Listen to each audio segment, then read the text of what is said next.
안녕하세요. 김미라 상담사입니다. 우리가 지난 시간에는 아이에게 관심을 갖지 마세요 라는 주제로 이야기를 나누어 보았고요. 오늘은 엄마, 나도 여기 있어요 로 정해 보았습니다.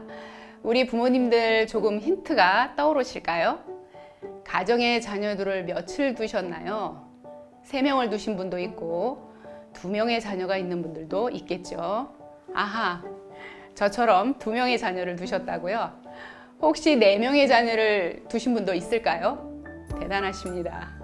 우리 부모님들 근육장애 아이를 포함해서 아이가 1명인 경우도 있지만 비장애 자녀도 함께 살아가고 있지요.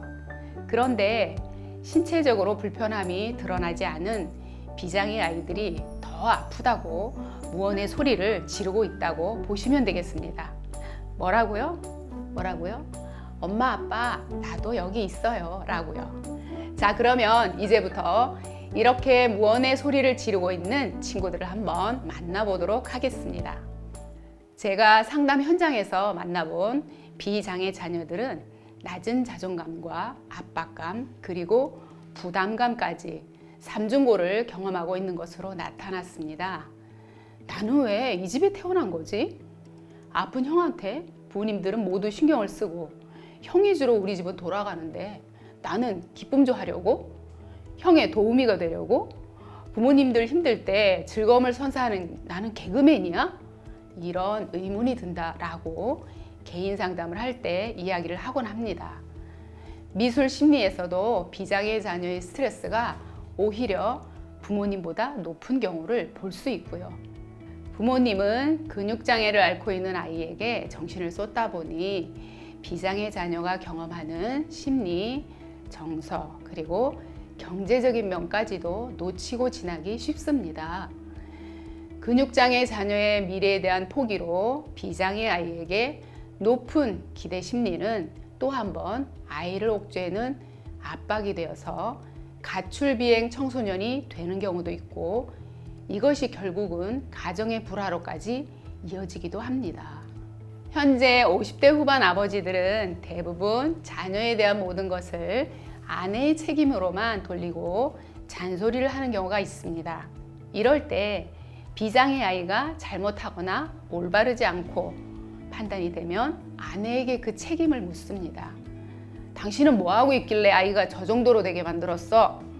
어머니는 장애 자녀에게 온 신경이 세워져 있다 보니 하루 중 자신을 돌아볼 시간도 남편이나 비장애 자녀에게조차 눈길을 돌릴 틈이 없는데 아내들은 이러한 질문을 받으면 멘붕이 옵니다. 같은 부모 입장에서 아빠는 돈만 벌어오는 사람이라는 가부장적인 주장과 아내에 대한 비하 발언이 자녀들에게는 삶의 굴레라는 판단과 함께 부모님에게 대한 불신과 정서적 불안으로 우리 집은 행복하지 않아.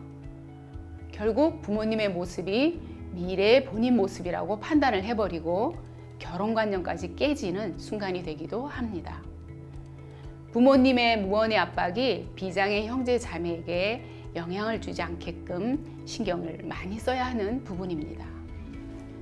부모님 입장에서는 똑같이 잘해준다고 여기지만 오히려 장애 형제보다 부모의 말과 행동에서 기인한 스트레스와 압박 그리고 부담감을 많이 느낀다는 것인데 부모님들은 그 부분을 모르고 있다가 상담 때 비장애 자녀의 미술심리 해석을 통해서 깨닫고는 무릎을 탁 치는 경우도 있고 눈물을 보이시면서 아이의 마음을 알게 되는 경우도 있습니다.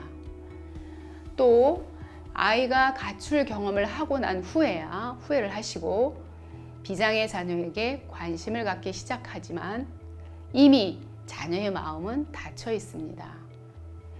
자, 여기서 여러분들에게 팁을 하나 드리자면 비장애 자녀에게 이런 애착 인형이나 또 반려묘, 반려견을 키울 수 있게 해주시는 것도 최근에 장애 자녀가 있는 비장애 형제에게 도움이 된다는 사례가 있어 말씀드립니다.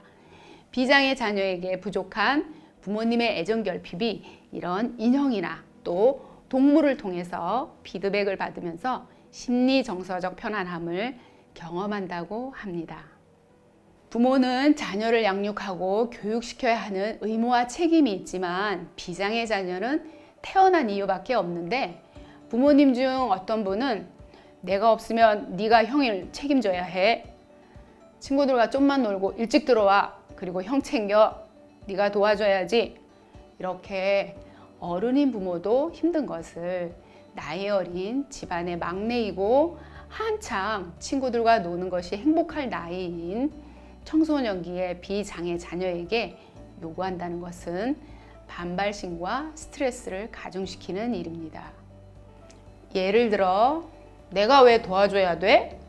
라고 할 때는 아이에게 짐을 지울 필요가 없고요. 자녀의 일과를 할 수 있도록 해주세요. 비장의 아이와의 골이 점점 깊어지기 전에 부모님께서 해결해 줄 필요가 있습니다.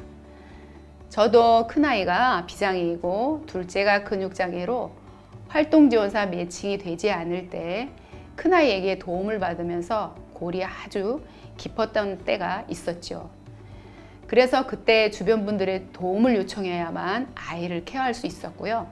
아침에 남편이 출근하면서 휠체어에 앉혀주고 나가면 낮 시간에 화장실 이동은 제가 업어서 하고 저녁 시간엔 다시 남편이 퇴근해 와서 족욕과 화장실 이동을 도와주고 눕히는 것까지 도와주었던 기억이 있습니다. 가족들이 서로 도울 수 있는 부분들을 스스로 도울 수 있을 때 가족의 삶의 질도 높아진다고 생각합니다. 저희 큰아이는 둘째 아이가 독립을 한 이후 자신의 삶에 긍정적인 청년으로 변화되는 모습을 볼 수가 있었고요. 그간의 심리적 부담과 동생으로 인해 물리적으로 힘든 것을 견디기 힘들었다고 합니다. 그리고 아버지의 기대치에 미치지 못하는 것에 대한 압박감도 있었다고 이야기하고요. 자, 그러면 우리 부모님들에게 제가 미션을 하나 드리겠습니다. 먼저 비장의 자녀가 무엇을 좋아하는지 아실까요? 모르신다면 관심 먼저 가져보시고 정말 모르겠다 하면 한번 물어보세요. 자녀와 친해지기 위해서는 질문을 하는 것부터가 시작입니다. 그럼 파악을 한 후 아이가 좋아하는 것을 함께 해보는 것이죠. 게임, 운동, 서점 가기, 영화 보기, 그리고 아이들이 좋아하는 맛있는 음식 함께 먹기, 그리고 집에서 나눌 수 없는 이야기를 한번 해보도록. 집에서는 아픈 형 때문에 엄마 아빠가 너에게 신경을 너무 많이 못 썼지 라고 하면서 먼저 대화를 시도해 보시고 자녀가 불만이나 이야기를 한다면 들어주시고 부모님의 말씀보다는 자녀가 갖고 있는 생각을 이야기하는 시간이 되도록 들어주는 시간을 가져보시면 좋을 것 같습니다. 비장의 자녀는 그런 시간 속에서 나도 부모에게 관심과 사랑을 받는 아이구나 라는 경험을 하게 됩니다. 그러면서 부모에 대한 생각과 아픈 형제에 대한 마음이 녹아내리고 오히려 부모님보다 더 어른스러운 이야기를 하게 될 것입니다. 그리고 자녀와 집으로 돌아오면 반드시 하루 한 번씩은 안아주시고 사랑한다는 말을 해주세요. 아이가 평소 하지 않던 부모의 행동에 낯설겠죠.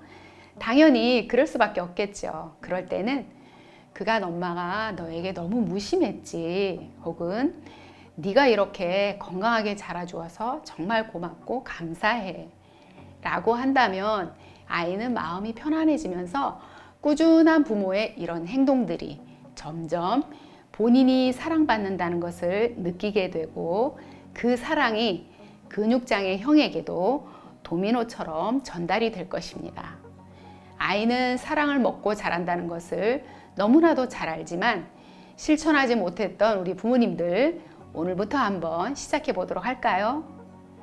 가족이란 집안의 모든 일에 함께 참여해야 한다는 것을 이야기해 주시고, 비장의 자녀가 혹시 고3이거나 예민한 친구일 경우에는 근육장애 자녀에 대한 케어 부담을 주지 않도록 합니다.